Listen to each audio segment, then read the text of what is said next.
श्यामा विंध्यवासिनी हर हर महादेव। आप सभी का स्वागत है हमारे यूट्यूब परिवार में। यज्ञोपवीत यानी कि जनेऊ एक बार धारण करने के पश्चात उसे उतारा जा सकता है क्या? किस प्रकार के नियमों को लेकर के चलें कि यज्ञोपवीत खंडित ना हो? खंडित हुआ जनेऊ किस प्रकार से बदलना चाहिए, कब बदलना चाहिए? विभिन्न प्रकार के कार्य क्षेत्र में कार्य करते हुए हम अनेक प्रकार के लोगों से मिलते हैं, हमें यह पता नहीं रहता है कि कौन वहाँ शुद्ध है अशुद्ध है, किसके घर में सूतक पातक है। ऐसी अवस्था में अगर किसी से स्पर्श हो जाता है तो क्या उसका कोई दोष समय लगता है? क्या उस समय यज्ञोपवीत बदल लेना चाहिए? क्या यह सही है कि केवल विवाह के समय यज्ञोपवीत धारण करें, बाद में पुरोहित जी के कहने के कारण या किसी भी अन्य लोगों को देख करके अपने शरीर से जनेऊ को अलग कर देना चाहिए, और जब कभी भी सत्यनारायण कथा या अन्य कोई पूजा पाठ हो तब पुनः धारण किए, फिर उसको उठा करके पीपल के वृक्ष इत्यादि पे छोड़ दिए या जल प्रवाह कर दिए? क्या यह सही है? इन सभी प्रश्नों के साथ साथ एक साधक जब अपने जीवन काल में अनेक साधनाओं को करता है और जब उसे किसी प्रकार का विशेष लाभ नहीं होता है तो वह कारण खोजने का प्रयास करता है कि आखिर इसके पीछे का मूल कारण क्या है, और जान करके आश्चर्य होता है कि इतनी छोटी छोटी गलतियां जो कि कभी करना नहीं चाहिए, जो कि बेसिक हैं, जो कि मूल है, उन गलतियों का कारण ही उनके जीवन में कोई उत्थान नहीं हो रहा बल्कि पतन हो रहा है। इस विषय को आरंभ करने से पहले मैं आप सभी से निवेदन करूंगा, चैनल को जरूर सब्सक्राइब करें, वीडियो को लाइक करें, आपको कोई प्रश्न हो तो कमेंट करें। सिद्ध साबरी विद्या नामक दूसरे यूट्यूब चैनल का लिंक और टेलीग्राम ग्रुप का लिंक वीडियो के डिस्क्रिप्शन में है, कृपया आप सभी वहां अवश्य जुड़े। फेसबुक पेज का लिंक वीडियो के डिस्क्रिप्शन में है, आप सभी पेज को अवश्य लाइक करें। यज्ञोपवीत संस्कार विधि विधान से आज के समय में प्रत्येक परिवार में पहले तो होता ही नहीं है। विवाह के समय में नाम मात्र के लिए ही सही यज्ञोपवीत धारण कर लेते हैं। सनातन संस्कृति के अनुसार 12 वर्ष की अवस्था में जो है बालक का यज्ञोपवीत संस्कार इत्यादि हो जाता है, जो कि आज के समय में प्रत्येक परिवार में, ब्राह्मण परिवार में भी लगभग नहीं हो रहा है। किसी के घर में शादी ब्याह पड़ता है तो शादी विवाह के समय में जब मंडप इत्यादि की व्यवस्था होती है तो वहीं पर बच्चों का भी जनेऊ संस्कार इत्यादि हो जाता है, बड़ों का भी जनेऊ संस्कार इत्यादि हो जाता है।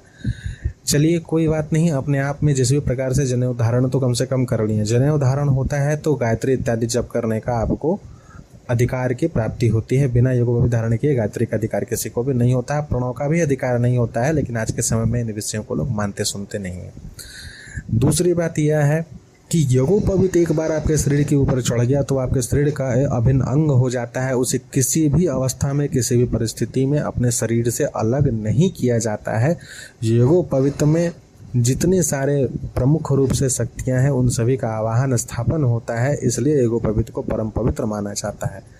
शरीर पर जब यज्ञोपवीत होता है और कहा जाता है कि यज्ञोपवीत का विधि विधान से नियम पालन अगर जो व्यक्ति कर लेता है तो उसकी सदगति होने से कोई रोक नहीं सकता। विभिन्न प्रकार की शक्तियां, आकाशचारी कितने ही सारे सिद्ध जो होते हैं वो भी उनको जो है सम्मान देते हैं और सहायता देते हैं, लेकिन आज के समय में यज्ञोपवीत के नियम को लोग नहीं मानते हैं और नियम के कारण जो है यज्ञोपवीत को दूर कर देते हैं। ध्यान रहे, ब्रह्म हत्या जिस प्रकार से लगता है ना, ब्रह्म हत्या जैसा दोष लगता है अगर आप यज्ञोपवीत शरीर से सीधे अलग कर देते हैं। एक बार आपका यज्ञोपवीत हो गया और उसको आप शरीर से अगर अलग करती हैं तो इसलिए कभी भी यज्ञोपवीत को शरीर से अलग नहीं करना चाहिए। बिना यज्ञोपवीत को धारण किए हुए इस समस्त संसार में आपको अधिकार ही नहीं है कि आप श्री विग्रह, भगवान के किसी भी स्वरूप के श्री विग्रह का स्पर्श करें। इसलिए महादेव के सदाशिव शिवलिंग को छोड़ करके अन्य किसी भी श्री विग्रह, देव विग्रह का स्पर्श जो है बिना यज्ञोपवीत धारण किए हुए ऐसे नहीं करना चाहिए। इस बात का विशेष रूप से ध्यान प्रत्येक सनातनी पुरुष को जरूर रखना चाहिए। दूसरी बात यह है कि जब कभी भी बिना यज्ञोपवीत के आप कोई भी पितृकर्म इत्यादि करते हैं तो पितरों को वह कभी भी प्राप्त नहीं होता है, आपका सारा किया गया व्यर्थ हो जाता है। पूजन के समय में आप केवल यज्ञोपवीत को धारण करके अगर उसको पुनः शरीर से अलग कर देते हैं तो सोचिए बार बार आपको जो है कितनी प्रकार के दोष का सामना करना पड़ेगा, कितने सारे दोष लगेंगे। आप यह मान करके बैठ जाते हैं कि अभी तो मैं इतने समय से यज्ञोपवीत को उतार कर बैठा हूँ, मुझे तो कुछ नहीं, और आप फालतू बकवास की बातें कर रहे हैं, तो निश्चिंत रहिए। पुण्यों के समापन होने के पश्चात जब आपका बुरे दुर्दिन शुरू होंगे तो इन दोषों का भोग अत्यंत क्लिष्ट और कठिन हो जाएगा, भोग नहीं पाएंगे। जानबूझ करके कभी किसी की हत्या नहीं करनी चाहिए। देव हत्या का दोष, ब्रह्म हत्या का दोष यज्ञोपवीत के इस प्रकार के व्यवहार, यज्ञोपवीत के साथ इस प्रकार के व्यवहार करने के कारण लगता है। जीवित रहते हुए मनुष्य अपने प्रकार से मनमाने तरीके से आचरण कर सकता है, शास्त्रोक्त नियमों का उल्लंघन कर सकता है। हाँ, यह बात सही है कि आज के समय में शास्त्रोक्त जीवन बिताना कहीं से भी संभव नहीं है। वैदिक अनुसार, वैदिक नियम के अनुसार जीवन चलाना कठिन है, लेकिन जितना सक्षमता हो उस अनुसार कम से कम प्रयास जरूर करना चाहिए कि नियम पालन किया जा सके। आप समय से सो और उठ नहीं सकते हैं, क्योंकि अभी की व्यवस्था, कलयुग की व्यवस्था वैसे नहीं है। वो अपनी जगह में सही है, उससे कोई दोष नहीं। देश काल परिस्थिति के अनुसार वह त्याज्य है, लेकिन कहीं पर भी देश काल परिस्थिति के अनुसार योगोपवीत का त्याग करने का निर्देश नहीं दिया गया है। हर अवस्था में आपके शरीर पे योगोपवीत होना चाहिए। बिना योगोपवीत के धारण किए अगर आप कोई भी कर्मकांड, पूजा पाठ या हवन इत्यादि करते हैं तो उसका आपको एक पुण्य भी नहीं प्राप्त होता है। कहने के लिए आप करोड़पति हो तो आपके पहले का वो पुण्य है जो इस समय फलित है। कल को जब वो पुण्य क्षय होगा तब आपको बचाने वाला कोई नहीं होगा। इसलिए कभी भी गलती से शरीर से योगोपवीत को अलग ना करें। दूसरी बात यह है कि जब कभी भी ये जीवित रहते हुए मनुष्य जो है अपने प्रकार के नियमों को बनाता है और उस अनुसार चलना शुरू करता है, तो कभी भी यह चीज़ जो है तुरंत फलित होकर के आपको दंडित नहीं करेगा। कुछ समय के पश्चात जो है परिवार में विभिन्न प्रकार की बिन बुलाए परेशानियां आने लगती हैं और व्यक्ति परेशान होने लगता है। इसलिए स्वयं से नियम बना करके या कहीं से सुन करके कि भाई योगोपवीत को बिना पहने भी रहा जा सकता है, योगोपवीत को शरीर से उतार देना चाहिए, नियम पालन हम नहीं कर पाएंगे, इसलिए यह गलती कभी भी नहीं करनी चाहिए। विधि विधान से अगर नहीं भी धारण किए हैं, अगर किसी सिद्ध पीठ, शक्तिपीठ, ज्योतिर्लिंग क्षेत्र, भगवती का सिद्ध पीठ या शक्तिपीठ के स्थान से भी अगर आप गायत्री मंत्र का उच्चारण करते हुए अब वहाँ के कोई तीर्थ पुरोहित, तीर्थ के कोई पुजारी, पंडा इत्यादि जो वो भी अगर योगोपवीत आपको देते हैं तो भी आपको उसका मान रखना चाहिए और उसी विधि विधान के अनुसार जो है उसका नियम पालन होगा। धारण करने का तरीका आपका अपने अनुसार हो सकता है, क्योंकि कहीं ना कहीं उत्तरांचल, पूर्वांचल के क्षेत्र में, उत्तर प्रदेश, बिहार, मध्य प्रदेश, छत्तीसगढ़ के क्षेत्र में यह बात कहीं ना कहीं भ्रम रूप से प्रचलित है आज के, और अच्छे अच्छे घरों में प्रचलित है। अच्छे अच्छे दिग्गज ब्राह्मण भी इस बात को स्वीकार करते हैं कि बहुत बार ऐसा होता है कि योगोपवीत की जो विधि विधान क्रियाएं होती है वह सहता नहीं है। घर में किसी का मृत्यु हो जाता है, पातक इत्यादि लग जाता है, इस कारण से योगोपवीत नहीं करवाते हैं, और किसी का विवाह इत्यादि जब होता है तो उसी समय करवाते हैं। चलिए वो बात अपनी जगह में मानने योग्य है, मान लेते हैं। दूसरी बात यह है कि योगोपवीत घर पे विधि विधान से या कहीं पे नहीं करवा करके सीधे सीधे जो है शक्तिपीठ में भगवती को स्पर्श करवा करके योगोपवीत को धारण करना है। शास्त्र सम्मत हो या ना हो, लेकिन जगदम्बा के अंश से स्पर्श हो करके आपको प्राप्त हो रहा है तो उसका विधि विधान मान लिया गया। शरीर पे अगर आप धारण कर लिए, उसके पश्चात के नियम का पालन करना आपके लिए अनिवार्य हो जाता है। अब उसको धारण करने के पश्चात अब आप नियम पालन नहीं करेंगे, ये गलत है। नियम पालन क्या क्या करना होता है?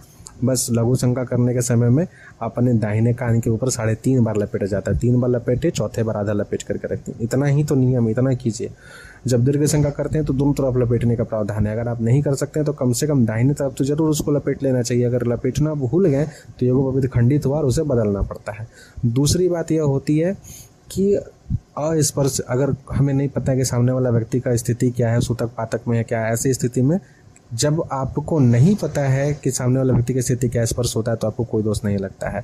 ऐसे भी संक्रांति के समय जब भी आपका ग्रहण काल इत्यादि होता है और अन्य समय में ऐसे भी 3 महीने तक अगर हो जाता है तो जनेऊ को बदल लेना चाहिए। कोई भी नया अनुष्ठान आरंभ करते हैं तो नया जनेऊ पहन लेना चाहिए, लेकिन किसी भी कारण से योगोपवीत को शरीर से अलग नहीं रखना चाहिए।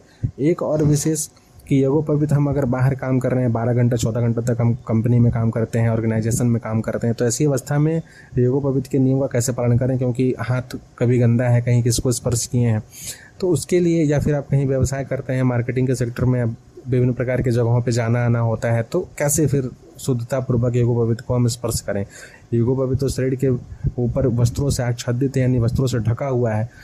तो योगोपवीत को स्पर्श करने से पहले मेरा एक छोटा सा सजेशन है कि आप सभी अपने पॉकेट में 20-25 रुपए वाला छोटा सा एक हैंड वाश या फेस वाश का एक छोटा सा डब्बा रखा कीजिए। उससे हाथ धोइए, उसके पश्चात योगोपवीत को कान पे चढ़ाइए, दीर्घ शंका लघु शंका किए, पुनः हाथ इत्यादि अच्छे प्रकार से धोने के पश्चात योगोपवीत को फिर अपने अंदर रख लीजिए। इस प्रकार से आप नियम को लेकर के चलिए। अगर आप कहीं भी जाते हैं तो बहुत बड़ा नियम नहीं है।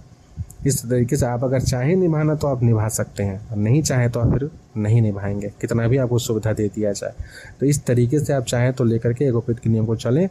अगर योगोपवीत आपका हुआ है तो उसके नियमों को, उसके कायदे कानून को फॉलो करना चाहिए। अगर आप नहीं फॉलो करते हैं तो कुल पितृ कभी भी तृप्त नहीं होंगे। घर के देवी देवताओं को चाहे आप घर में सहस्त्र चंडी भी करवा लीजिएगा तो भी वो तृप्त नहीं होंगे, क्योंकि योगोपवीत सबसे बड़ा माध्यम है, उसके कारण ही आपको अधिकार प्राप्त होता है। जब आपको अधिकार ही नहीं है योगोपवीत के बिना इन सभी चीज़ों को करने का, तो आप करके कोई फायदा आपका होने वाला भी नहीं है, उल्टा आपका कहीं ना कहीं हानि ही होगा। मृत्यु के पश्चात जो है योगोपवीत का कितना नियम है, आप इस चीज़ को देखिए। इस चीज़ को उस समय आप अनुभव कर सकते हैं कि जब कोई प्रेत योनि में गया होता है, विशेष करके ब्रह्म राक्षस इत्यादि की योनि में गया हुआ होता है, तो वह योगोपवीत के माध्यम से ही शांत होता है, गायत्री से ही शांत होता है। मुक्ति मोक्ष गति अपनी जगह में है, शांति जो से प्राप्त होती है वो योगोपवीत से ही होती है। इसके पीछे का कारण है क्योंकि उसमें प्रत्येक शक्तियाँ जो है सन्निहित होती हैं, स्थापित होती हैं, और वही शक्तियाँ उसे शांत करने में सक्षम होती हैं। इसलिए जीते जी आप चाहें तो नियम को अपने अनुसार बदल करके कूल रूड बन के घूम सकते हैं, लेकिन मृत्यु के पश्चात इसी सनातन संस्कृति के कारण ही आपकी सदगति और उन्नति होने वाली है।